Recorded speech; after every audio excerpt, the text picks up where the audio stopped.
పరిచయం చేశానుగా మీరు మాట్లాడుకోండి అన్నారు. ఈయన బాధలన్నీ ఆయన చెప్పుకున్నాడు. వారు కూడా సేమ్ ప్రాబ్లమ్స్ కదా, ఆయన ప్రాబ్లమ్స్ అన్నీ కూడా హనుమంతుల వారికి చెప్పారు. ఇలా సుగ్రీవుడితో చెలిమి చేయడానికి మూల కారణమైనటువంటి మహానుభావుడు హనుమంతుడు. Is a great ambassador. అందుకే నేను రాగానే అన్నదాన్ని గొప్ప రాయబారి, గొప్ప సంధానకర్త. ఇద్దరికి ఒకే సమస్య, ఆ సమస్య నుంచి బయటపడటానికి వాళ్ళిద్దరిని ఏకం చేసి ధర్మాన్ని నిలబెట్టడానికి కృషి చేసినటువంటి అటువంటి మహానుభావుడు. చూసారా, మరి ఒక కార్యం భుజాన వేసుకోవాలి, చెయ్యాలి అని అన్నప్పుడు మీరు చేయండి అని అందరూ అంటాం. చూసారా, ఏమి చేతగా నాలాంటివాడైతే నేను చేసేస్తా అంటాం. అది భుజాన వేసుకుని ఎందుకు పనికి రాకుండా చేస్తాం. ఎందుకు?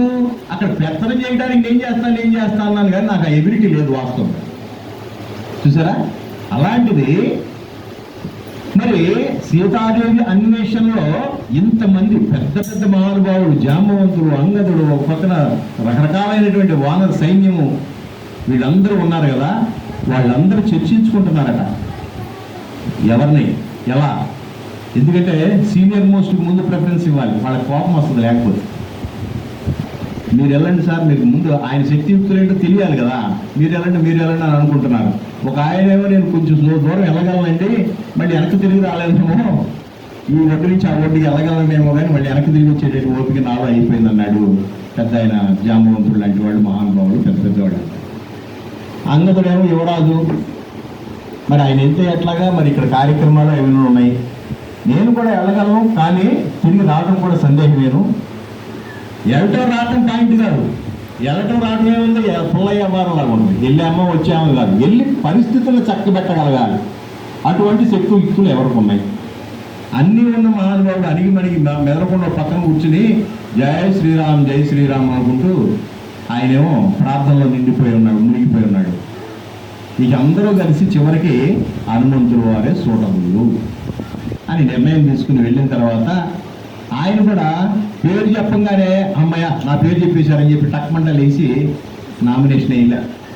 చూసారా, మీరు ఆలోచించండి, నాకు అంత ఉందంటారా శక్తి, బలివాడు నీ శక్తి నీకు తెలియదయా అని చెప్పేసి అవన్నీ కూడా విషయాలన్నీ, పాత విషయాలన్నీ ఆయన గుర్తు చేస్తే, ఇక్కడ గుర్తు చేయడం అనేటటువంటి దాన్ని ఎలా తీసుకోవాలంటే ఎంకరేజ్మెంట్గా తీసుకోవాలి. చూసారా, చాలా పెద్ద పెద్ద మహానుభావులు ఉన్న చోట ఏదైనా కార్యక్రమం చేపట్టడానికి తర్వాత తరం వాళ్ళు సంకోచిస్తూ ఉంటారు. అటువంటిప్పుడు పెద్దలు ఏం చేయాలి? నువ్వు చాలా ఏబుల్ పర్సన్ అయ్యా, నీ శక్తియుక్తులు మాకు తెలుసు, నీ పాండిత్యం తెలుసు, నీ జ్ఞానం తెలుసు, నీ భుజశక్తి తెలుసు, మాకు మేము ఉన్నాం ఎందుకు అని ఎంకరేజ్మెంట్ ఇవ్వాలి. అలా ఎంకరేజ్మెంట్ ఇచ్చారు మిగతా సైన్యం అంతా. ఆంజనేయుల వారి కంటే పెద్ద పెద్దవాళ్ళు మహానుభావులు ఉన్నా కూడా ఆ ప్రోగ్రామ్ సక్సెస్ చేయడానికి చిన్న పెద్ద కాదు, అక్కడ ఎవరు సూటబుల్ అయితే, ఎవరు శక్తివంతుడైతే, ఎవరు అటువంటి కార్యక్రమాన్ని సాధించగలుగుతాడు అనుకున్నారో అటువంటి వాళ్ళకి ఎంకరేజ్మెంట్ ఇచ్చారు. రామాయణం ప్రతి అంశం మనం గమనించాలి. ఈ రోజు మనకు అటువంటి ఎంకరేజ్మెంట్ దొరుకుతుందా? తర్వాత తరాన్ని మనం తయారు చేయగలుగుతున్నామా? చూసారా, అటువంటి ఎంకరేజ్ తనంతో ఆయన్ని స్తోత్రిస్తే ఆ స్తోత్రాలకి పొంగిపోయి ఆయనకు ఉన్నటువంటి శక్తి అంతా కూడా తీసుకుని మరి ఈ ఒడ్డు నుంచి ఆ ఒడ్డుకి ఎగిరే క్రమంలో ఎన్ని నానాయాత్రలు పడ్డాడో మనందరికీ తెలుసు. ఒక దైవ కార్యక్రమం అనేది, ఏదైనా ఒక మంచి కార్యక్రమం చేసేటప్పుడు వచ్చేటటువంటి ప్రతి హడ్డిలు, ప్రతి కష్టం ఆయనకి ఎదురైంది. సురస రూపంలోను, మైనాకుడు రూపంలోను.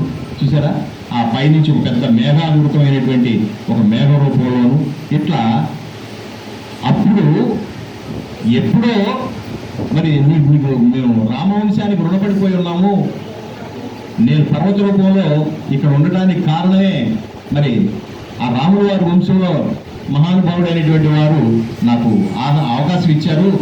కాబట్టి ఇప్పుడు రాముల వారికి కలిగిన కష్టాన్ని తీర్చడానికి నువ్వు రాయవారికి అక్కడ పోతున్నావు కదా, నువ్వు మా అతిథివే, మా రాముల వారికి సంబంధించినటువంటి వాడివే, మా ఆతిథ్యం స్వీకరించారు.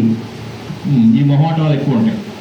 చూసారా, ఆయన పని ఆయన చేసుకొని మనం చూసారా, ఎలబడేటప్పుడే ముందు ఆయనకు ఆతిథ్యం ఇవ్వాలి. బాబా రండి కూర్చోండి అని అంటే అక్కడ కాదు, సమయం చాలా తక్కువగా ఉన్నది, నేను వెళ్ళాలి.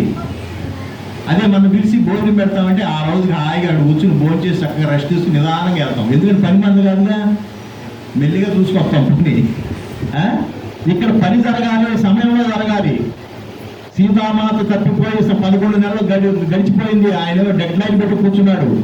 ఇంకొక 20 రోజులు 30 రోజులు కనుక నీకు సంబంధించినటువంటి వాళ్ళు ఎవరైనా వస్తారేమో చూస్తా, నిన్ను ఎవరు రక్షిస్తారో చూస్తా, నీకు ఆ అవకాశం కూడా ఇస్తా. ఆ తర్వాత నువ్వు నా కిచెన్లో ముక్కలుగా నరకబడి నా ప్లేట్లో డైనింగ్ టేబుల్ మీద ఉంటావు అని పెద్ద వార్నింగ్ ఇచ్చాడు సీతాదేవికి రావణాసు. చూసారా, ఇంత అర్జెంట్ ప్రోగ్రాంలో ఎవరైనా ఆతిథ్యం ఇస్తామంటే ఎవరైనా ఆలోచిస్తా? అది దైవ కార్యక్రమం, అది గమనించాడు. బాబు ప్లీజ్ దయచేసి. మరి అలానే ఆతిథ్యం ఇస్తా ఉన్న వాళ్ళని, పిలిచి దండేస్తా ఉన్న వాళ్ళని, మరి ఎంతో ప్రేమతో మన సేవ కొడుతా ఉన్న వాళ్ళని మరి కాదనకూడదు కదా. ఎట్లా? ఇది సంకటం. మనమైతే తర్వాత సంగతి తర్వాత ముందు మనకు దేవాలి ఈ కార్యక్రమం చూసుకుందాం, ముందు ఫోటోలు దించేసుకుందాం అనుకుంటాం. కాదు, ఆయన నచ్చ చెప్పాడు, దయచేసి ఈ కార్యక్రమంలో మీరు అడ్డుపడకండి, నాకు టైం లేదు, మరలా వచ్చేటప్పుడు ఆతిథ్యాన్ని స్వీకరిస్తా, కాదన్ను, నీ ఆతిథ్యాన్ని నేను కాదన్ను అని నచ్చ చెప్పి దాటి ముందుకు వెళ్ళాడు. మరి ఆ సురస అనేటటువంటి పెద్ద రాక్షసి పెద్ద నోరు తెచ్చి కూర్చో ఉన్నారు. చూసారా, ఆంజనేయుడు అంతటి వాడిని, చాలా బలశాలి అయినటువంటి పిక్క బలం కలిగినటువంటి శారీరకమైనటువంటి దృఢత్వంతో కూడినటువంటి మహానుభావుని చూసి నేను మింగేయాలంటది.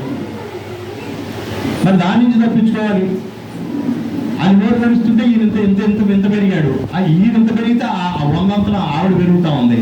చూసారా, అప్పుడు ఉపాయాన్ని, బలం కాదు అక్కడ, ఉపాయాన్ని ఆలోచించాడు. నేను ఎంత బలంతో ఎంత పెద్ద కాయాన్ని పెంచితే అంత నోరు పెంచుతుంది. చూసారా, నీ కోరిక ఏమిటి? నీ నోట్లోకి నేను రావాలి, నువ్వు తినాలి. అది ఒక్కసారి అవకాశం ఇస్తాను, నువ్వు తినలేకపోతే మాత్రం వదిలేయాలంటే ఆ సరే రా కాసుకో అని చెప్పి ఆవిడ పెద్ద నోరు తెరిచింది. ఈయన పెద్ద కాయాన్ని పెంచాడు, ఇంకా పెద్ద నోరు తెరిచింది, ఇంకా పెద్ద కాయాన్ని, ఇంకా పెద్ద లటక్కని చిన్నగా అయిపోయాడు. లఘుమా గరిమా అనే విద్యుల ద్వారా చిన్నగా అయిపోయాడు, లటక్కన దోమలాగా వెళ్ళిపోయి వెనక్కి వచ్చాడు. ఇది ఉపాయం. సమయ స్ఫూర్తి అని కూడా అంటారు. ఆ సమయంలో ఆ స్ఫూర్తి ఆ రకంగా, అదిగో నువ్వు అన్నావా, నేను నోట్లోకి వెళ్ళాను, నువ్వు తెలియలేకపోయావు, నన్ను వదిలేసి, అప్పుడు దండం పెట్టి నువ్వు చాలా జ్ఞానవంతుడువయా, ధైర్యవంతుడువయా అని చెప్పేసి ఆశీర్వతిని ఇచ్చి పంపించింది. అంటే ఒక కార్యక్రమాన్ని మనం సక్సెస్ చేయాలి అని అంటే స్ఫురణ, దాన్ని ఏమంటారు, చక్కటి ఆ సమయ స్ఫూర్తి కావాలా లేదా? అనుకున్న పద్ధతిలోనే, పాత పద్ధతిలోనే ఇలాగే మొండిగా చేసేద్దాం అనుకోకుండా దాని టెక్నికాలిటీస్, సులువుగా అయిపోయేటటువంటి మార్గాన్ని మనం అన్వేషించాలా లేదా? ఆ పని చేశాడు ఆయన హనుమంతుడు వాడు. అదే బలం ఉంది కదా అని చెప్పి పోరాడితే ఇక్కడ కూర్చున్నాడు అనుకోండి, ఆ సురసని చంపడం పెద్ద విశేషమే కాదు. లంకా నగరాన్ని 3 చెరువులు నీళ్ళు దాగించినటువంటి మహానుభావుడికి పెద్ద విశేషం కాదు.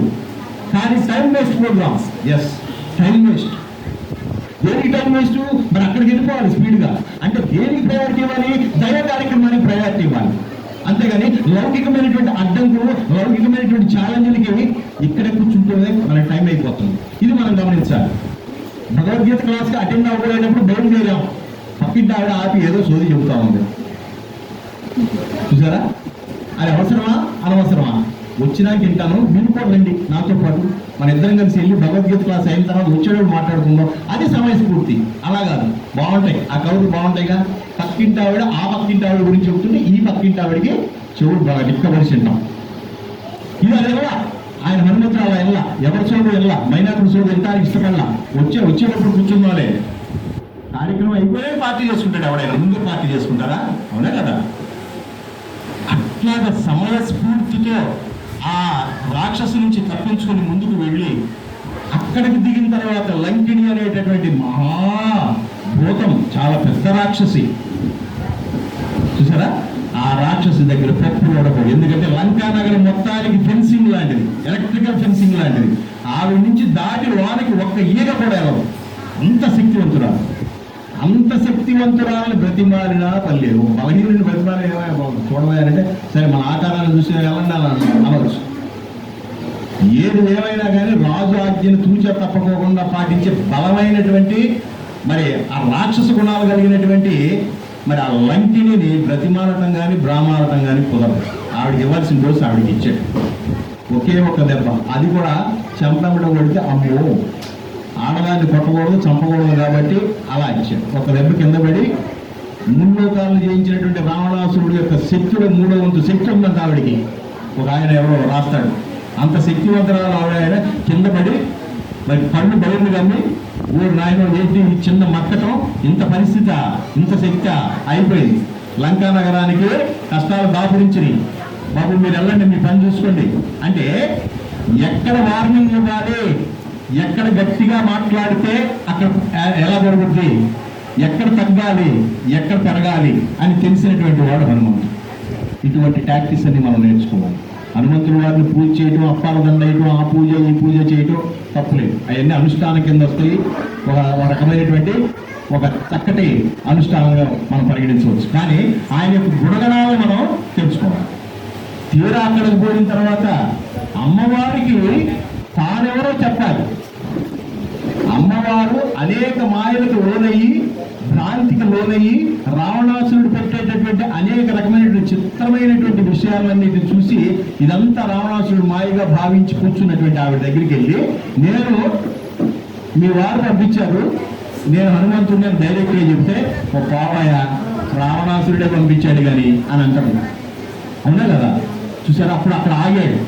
మనవరకు వెళ్ళి చెప్పురామన్నటువంటి విషయం, ఆ సందర్భం ఏంటి, అసందర్భం ఏంటి, అక్కడ ఏం జరుగుతుంది, శౌచం జరుగుతుందా, మంచి జరుగుతుందా, మంగళం జరుగుతుందా, ఆ ఇంట్లోకి మనం ఏం చెప్పాలి. ఉదాహరణకి ఒక డెత్ కవర్ చెప్పాలి. ఆ ఊరు వెళ్ళాము, ఆ ఇంట్లో మంగళప్రదమైనటువంటి తాంబూలాలు ఇచ్చి పుచ్చుకుంటున్నారు. ఎవరైనా ఆ టైంలో చెప్పొచ్చా? మనం వచ్చాక కదా మళ్ళీ వెనక ఈ బస్సు వెళ్ళిపోతామో అని చెప్పేసి పక్కకు పిలిచి తక్కువ చెప్పేస్తాం.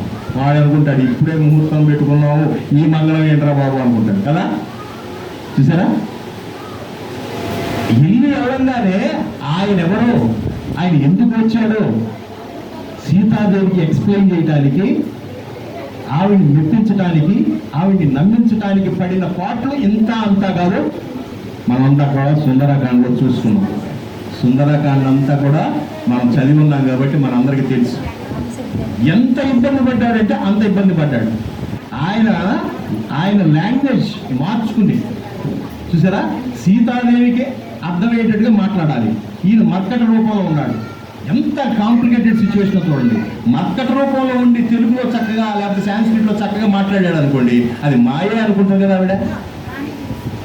ఎట్లా ఉండి నా వైపు అట్రాక్ట్ చేసుకోవాలి అనేటటువంటి విషయం మీద మల్లములాలు పడి చివరికి దశరథుడి దగ్గర నుంచి చరిత్ర నుంచి, రాముల వారి చరిత్ర దగ్గర నుంచి కూని రాగాలతో పాడటం మొదలుపెట్టాడు. చూసారా, అప్పుడు ఈవిడికి ఇంట్రెస్ట్ అయినటువంటి విషయం కదా. జనకుడి గురించి కూడా పాడతాడు, వాళ్ళ తండ్రి గారి గురించి కూడా పాడతాడు. పాడేటప్పటికి ఎవరా అని చెప్పేసి అప్పుడు అటెన్షన్ పే చేస్తాడు. ఎవరు నువ్వు అని అడిగే వరకు చెప్పడం నేనెవరు. అప్పుడు ఆవిడ అడిగిన తర్వాత, ఆవిడ క్యూరియాసిటీ తెలుసుకోవాలన్నటువంటి క్యూరియాసిటీ కలగజేసిన తర్వాత ఆయన మొదలుపెట్టి వచ్చినటువంటి విషయాన్ని చెప్పి మరి అమ్మవారిని అన్ని రకాలుగా ధైర్యం చెప్పి, అమ్మ నేనున్నాను తల్లి, వచ్చాను కదా, ఎక్కేసే వెళ్ళిపోదామని అంటే అట్లా కాదు నాయన, రాముడు వారే నన్ను తీసుకువెళ్ళాలి. చూసారా, నేను నీ మీద ఎక్కి నేను రావడానికి సిద్ధమే, నువ్వు కన్న కొడుకు లాంటి వాడు. కానీ లోకం ఏమనుకుంటుంది, ఎవరో తీసుకెళ్ళిపోతే ఎవరో తీసుకొస్తే అనుకుంది, నా రాముడే రావాలి అని చెప్పి ఆయనకి నచ్చజెప్పి అలాగా తిరిగి వెళ్ళలేక ఆ అంగుళీకి ఇచ్చిన తర్వాత తిరిగి వెళ్ళలేక ఇద్దరు ఏడ్చుకుని అలా బయలుదేరుతూ, చూసారా, ఈ ఇరిటేషన్తో ఆ అశోకవనంలో కనపడినటువంటి వృక్షాలను పీకి అవతల పడేసి ఆ కనపడినటువంటి పర్వతాలను లాగి ఒక తనుదంతే నదులే దిక్కులు మార్చుకోవాల్సి వచ్చిందన్నమాట. అంత బలవంతుడు అనమాట. ఈ డిస్ట్రక్షన్ అంతా చూసి ఒక నాయన ఎవరో వచ్చారని చెప్పి అప్పుడు రావణాసుడు ఎవరినో పంపించి ఈ యుద్ధం తర్వాత ఆయన పట్టుకుని తీసుకెళ్తే నువ్వెవరు అని అంటే ఐఆమ్ హనుమంత అని చెప్పాలి. ఆయన రాముల వారికి భక్తుడుగా చెప్పుకొచ్చాడు, తర్వాత అంజనీ పుత్రుడుగా చెప్పుకొచ్చాడు, ఆ తర్వాత ఆయన పేరు చెప్పుకొచ్చాడు. ఇది వరుస. ఇవన్నీ మనం నేర్చుకోవాలి, ఇవన్నీ తెలుసుకోవాలి. అటువంటి సహనశీలి, ఓర్పువంతుడు, జ్ఞానవంతుడు, చూసారా, శక్తివంతుడు. ఇక్కడ మనకు 3 రకాలైనటువంటి శక్తులు ఉండాలి. శారీరకమైనటువంటి శక్తే కాదు, బుద్ధి శక్తే కాదు, ఆధ్యాత్మిక బలం కూడా ఉండాలి. అన్నీ తెలిసినటువంటి భక్తాగ్రేసరుడు ఆయన. చూసారా, ఆయన భక్తిలో మనకు పావులంత వచ్చినా కూడా మనకి మోక్షం వచ్చేసినట్టే. కాబట్టి మనం కోరుకోవాల్సింది హనుమ జయంతి రోజున భక్తి, జ్ఞాన, వైరాగ్యాలు ఆ భగవంతుడిని కోరుకుంది. మిగతా అన్ని ఆయనే చూస్తాడు, మిగతా అన్ని లౌకికమైనటువంటి విషయాలన్నీ కూడా ఆయనే ఫుల్ఫిల్ చేస్తాడు. కాబట్టి ఈ 2 మాటలు మాట్లాడే అవకాశం హనుమత్ జయంతి రోజున ముక్తి పదంలో నాకు మీరు కలగజేసినందుకు మీ అందరికీ కూడా ఆ స్వామివారి కృపా కటాక్షం రెండుగా దండిగా ఉండాలని కోరుకుంటూ జై శ్రీరామ్. రండి, నవోదయ శ్రీనివాస్ గారు కూడా 2 మాటలు మాట్లాడతారు. తర్వాత మనం లంచ్ కార్యక్రమం